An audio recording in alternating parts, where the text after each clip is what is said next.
فمن كان منكم مريضا أو به أذى من رأسه ففدية من صيام أو صدقة أو نسك فإذا أمنتم فمن تمتع بالعمرة إلى الحج فما استيسر من الهدي فمن لم يجد فصيام 3 أيام في الحج و7 إذا رجعتم تلك 10 كاملة ذلك لمن لم يكن أهله حاضر المسجد الحرام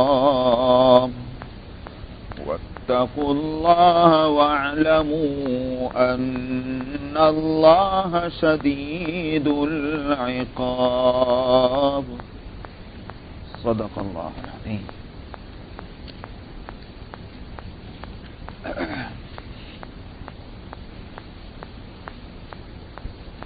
فرمایا تھا کہ آپ سے پوچھتے ہیں چاند کے بارے میں، تو آپ یہ کہہ دیجئے کہ یہ لوگوں کے واسطے وقت مقرر کرنے کا ذریعہ ہے اور اسی طرح سے حج کے لیے بھی وقت اور تاریخ متعین کرنے کا ایک ذریعہ ہے۔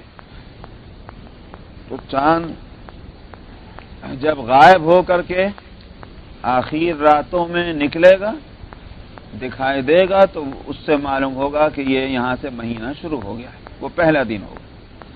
تو اب مہینہ آپ نے خود فرما دیا تھا کہ یہ 29 دن کا ہوتا ہے یا 30 دن کا، لہذا پھر جا کر کے وہ 29 دن سے پہلے چاند چھپ جائے گا، یا تو یوں کہیے کہ 27 کو اور 28 کو، 26 یا 27 کو غائب ہوگا، پھر نظر نہیں آئے گا۔ تو اس سے مہینہ متعین ہو جاتا ہے۔ اسی طرح سے 14ویں رات کہ جب چاند بالکل مکمل ہوگا تو وہ 14ویں رات ہوگی، اس سے بھی اندازہ ہو جاتا ہے۔ تو بہرحال حاصل یہ ہے کہ یہ وقت کے تعین کرنے کا ایک ذریعہ ہے۔ صاحب میں نے گزشتہ ہفتے، مجھے معلوم نہیں میں کہاں تک رکا تھا، لیکن میں نے بتایا تھا کہ چاند کے موجودگی کو بنیاد نہیں بنایا، بلکہ چاند کے رویت کو دیکھنے کو بنیاد بنایا ہے مہینے کے تعین کے واسطے، ورنہ چاند تو ہمیشہ رہتا ہے مدار میں، وہ جو اب دکھائی دینے قابل ہے، اگر اس کا حساب لگا بھی لیا مگر وہ دکھائی نہیں دیتا، تو ظاہر ہے کہ ہم اعتبار اس کا نہیں کریں گے کہ وہ دکھائی دینے قابل ہے، اعتبار ہوگا کہ وہ نظر آ رہا کہ نہیں آ رہا۔ یہ اس لیے کہ خود نبی کریم صلی اللہ علیہ وسلم نے جب اس بات کو کہہ دیا کہ جب چاند جو ہے وہ بادل کی وجہ سے چھپ جائے، نظر نہ آئے، تو ایک جگہ ہے اقدرو، اقدرو کے بے شک معنی اندازہ کرنے کے ہیں، مگر اگر آپ خالی اقدرو فرما دیتے تو پھر تو لوگوں کو یقیناً یہ کہنے کا موقع ملتا اور وہ صحیح ہوتے کہ بھئی اقدرو کے معنی اندازہ کرنے کے لیے ہم اندازہ کر رہے ہیں حساب لگا کر کے چاند ہوا کہ نہیں ہے کہ نہیں۔ لیکن جب خود آپ نے ایک دوسری روایت میں آپ نے فرمایا اکمل العدۃ 30، اگر چاند جو ہے نظر نہیں آئے بادل کی وجہ سے فإن غم علیکم، اگر چاند تم سے چھپ جائے، غم یا غمو کے معنی آتے ہیں کوئی چیز پردے کے پیچھے چلی جائے، اوٹ میں آ جائے، تو اسی واسطے غمام کہتے ہیں بادلوں کو، اصل تو لفظ ہے سحاب، لیکن غمام بھی اس لیے کہتے ہیں کہ بادلوں کے اندر کوئی چیز چھپ جاتی ہے، تو غمام بھی بادلوں کے لیے بولا جاتا ہے۔ تو فرمایا فإن غم علیکم، تو اگر وہ چاند نظر نہیں آئے کسی بھی وجہ سے ہو، مثال کے طور پر بادل ہو گئے، مثال کے طور پر اتنی کیا بولتے ہیں فاگ ہے کہ چاند نظر نہیں آ رہا، تب آپ نے فرمایا کہ 30 دن پورے کر لو، تو 31 تو نہیں ہوں گے، جیسے 28 نہیں ہوں گے، 30 دن پورے کر کے تم اپنا آگے دوسرا مہینہ شروع کر دو۔ حقیقت کیا ہے اس کے ہم کو پابند نہیں بنایا، بالفرض اگر حقیقتاً وہ 29 کو چاند آ گیا مطلب میں، اگر بادل نہ ہوتے تو نظر آ جاتا، ہم تو مکلف نہیں اس کے، جس چیز کا ہم کو شریعت نے مکلف نہیں کیا، ہم کیوں جناب ہیلی کاپٹر ہائر کریں اور اوپر بادلوں سے اوپر چڑھ کے جائیں؟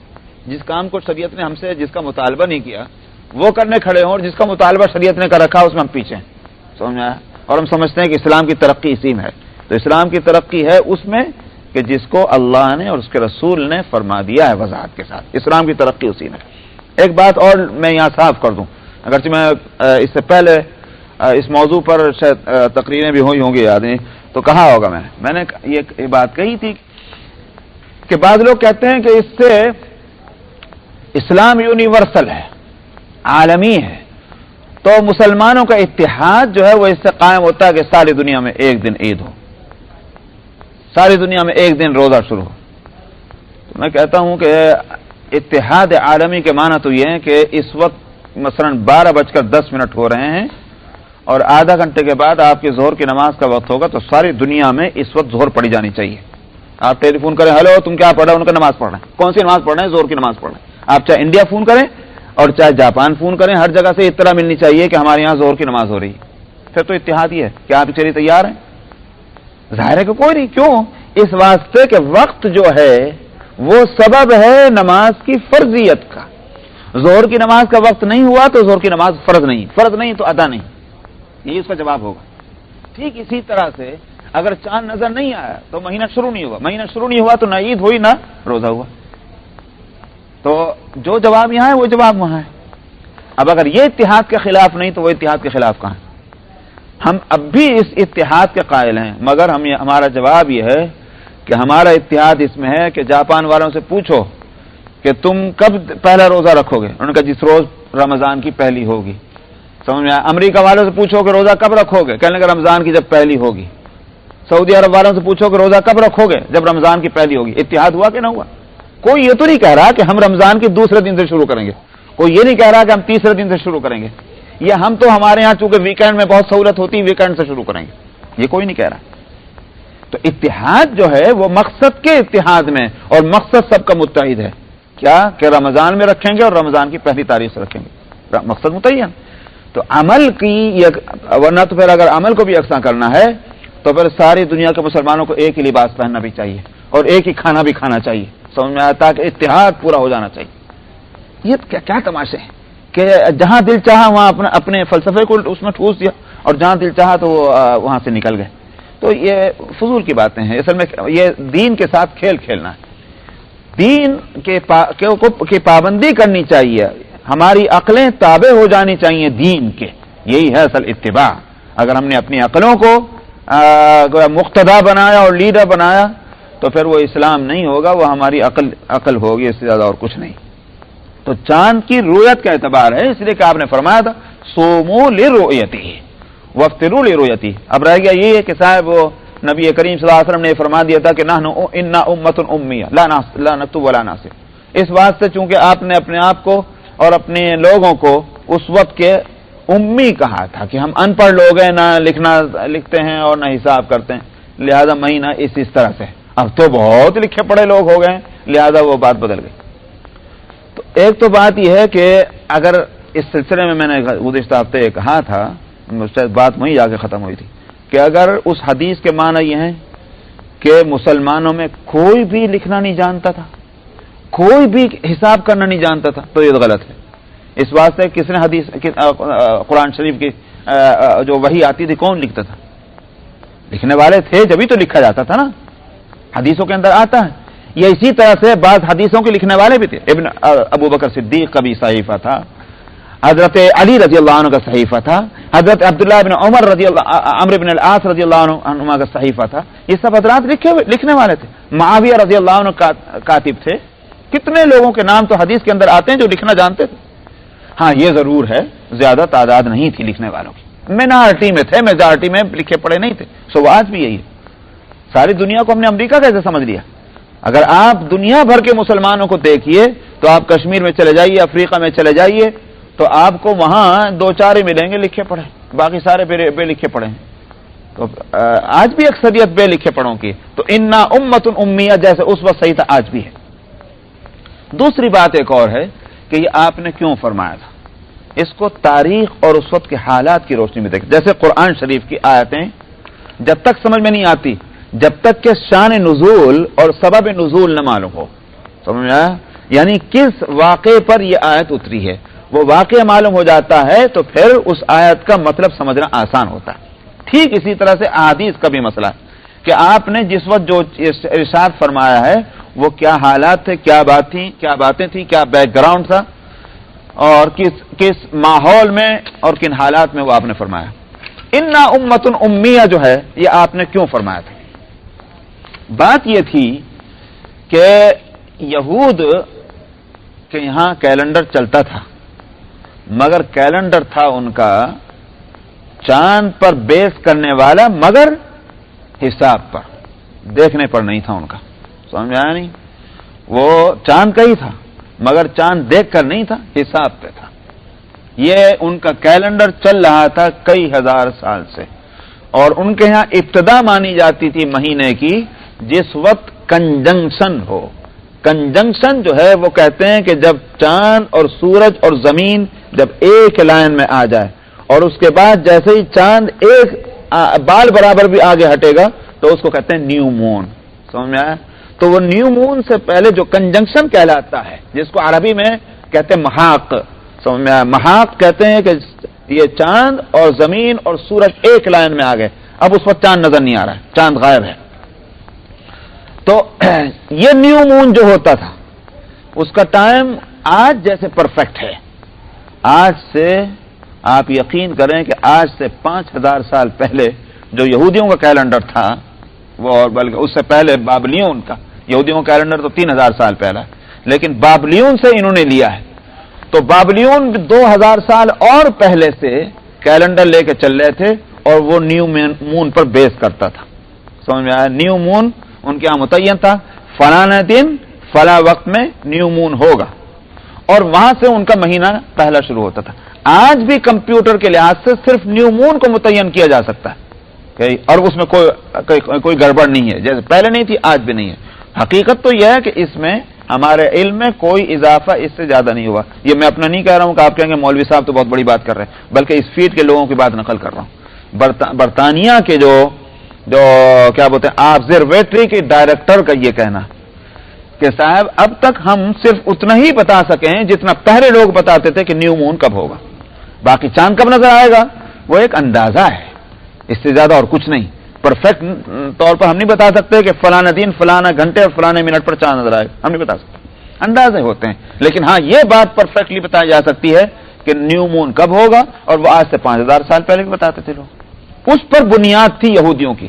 تو یہودی چونکہ مدینے میں رہتے تھے بڑی تعداد میں، بنو نذیر تھے، بنو قریظہ تھے، بنو قینقاع تھے، اور ان کا عالمی جو ہے کیلنڈر چاند پر بیس کرتے ہوئے مگر نیو مون کو وہاں سے ابتدا کرتے. تو ان کے یہاں یہ تھا، نبی کریم صلی اللہ علیہ وسلم نے وہاں ان حالات میں وہ بات فرمائی تھی، انا امۃ امیہ لا نکتب ولا ناسب الشہر ہکذا ہکذا ہکذا. یہ آپ نے اس وقت فرمایا تھا کہ ہمارا جو ہے وہ کیلنڈر وہ حساب پہ نہیں چلے گا جیسے یہودیوں کو چلتا ہے. ہماری امت جو ہے وہ لکھنے پڑھنے پر نہیں بنیاد رکھتی. ہمارا جو ہے وہ دیکھنے پر چلے گا، آنکھ سے دیکھ کر کے اور مہینے کو شروع کریں گے. یہ تھی وہ آپ کے فرمانے کی بنیاد. تو اس واسطے جب بیس ہی بالکل بدل گئی تو کہاں کو اس کو حدیث کو لے کر اپنے مقاصد کے لیے اس کو استعمال کرنا چاہتے ہیں لوگ. تو چاند کے کیلنڈر کو ایک تو بنیاد بنائے. دوسرے میں نے ایک بات یہ کہی تھی کہ قرآن شریف میں سورج کو بھی ٹائم ٹیبل کا ایک ذریعہ بتایا گیا کہ اس سے بھی دن اور تاریخیں متعین ہوتی ہیں، مگر اسلام چونکہ عالمی مذہب ہے اس واسطے اس نے چاند کا کیلنڈر کو لیا جو دیکھنے سے تعلق رکھتا ہے، ہر آدمی متعین کر لیتا ہے، اور سورج کا کیلنڈر حسابی ہے. تو اس نبی کریم صلی اللہ علیہ وسلم نے اس کو چھوڑ دیا اور چاند والے کیلنڈر کو لے لیا. اس واسطے مسلمانوں کے لیے ایک دینی حمیت کا تقاضا یہ ہے کہ وہ چاند کے کیلنڈر کو نہ چھوڑیں.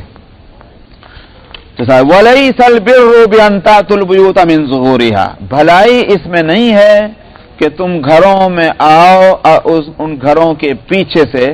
وَلَكِنَّ الْبِرَّ مَنِ اتَّقَىٰ، بھلائی جو ہے وہ تقوی اس شخص کے لیے ہے جس نے تقوی اختیار کیا. گھروں میں تم ان کے دروازوں سے آیا کرو. میں نے بتایا تھا کہ اس وقت مشرکین نے یہ ایک طریقہ اپنا لیا تھا جس کی کوئی بنیاد نہیں تھی اور کئی شریعت نے اس کو متعین نہیں کیا تھا کہ جب احرام باندھ لیتے تھے تو پھر اپنے خیموں میں وہ دروازے سے نہیں آتے تھے بلکہ پیچھے توڑ کر کے اور چھت پہ چڑھ کے اس طرح سے آتے تھے. اس سے فرمایا کہ یہ بالکل بے اصولی بات ہے اور دروازے سے آؤ. واتقوا اللہ لعلکم تفلحون، اللہ سے ڈرتے رہو، امید ہے کہ تم کامیاب ہوگے. اس کے بعد وقاتلوا فی سبیل اللہ الذین یقاتلونکم ولا تعتدوا، اللہ کے راستے میں قتال کرو جو لوگ تم سے قتال کرتے ہیں، ولا تعتدوا، اور تم حد سے آگے مت پڑ جاؤ۔ یہ ابھی تو رمضان کے روزوں کا مسئلہ چل رہا تھا، بیچ میں چاند کا مسئلہ آیا، اور میں نے کہا کہ آگے حج کا مسئلہ آ رہا ہے، لیکن یہ بیچ میں قتال کا مسئلہ کہاں سے آیا، جنگ کا؟ بات یہ تھی کہ یہ آیتیں اتری ہیں حدیبیہ کے موقع پر، جس وقت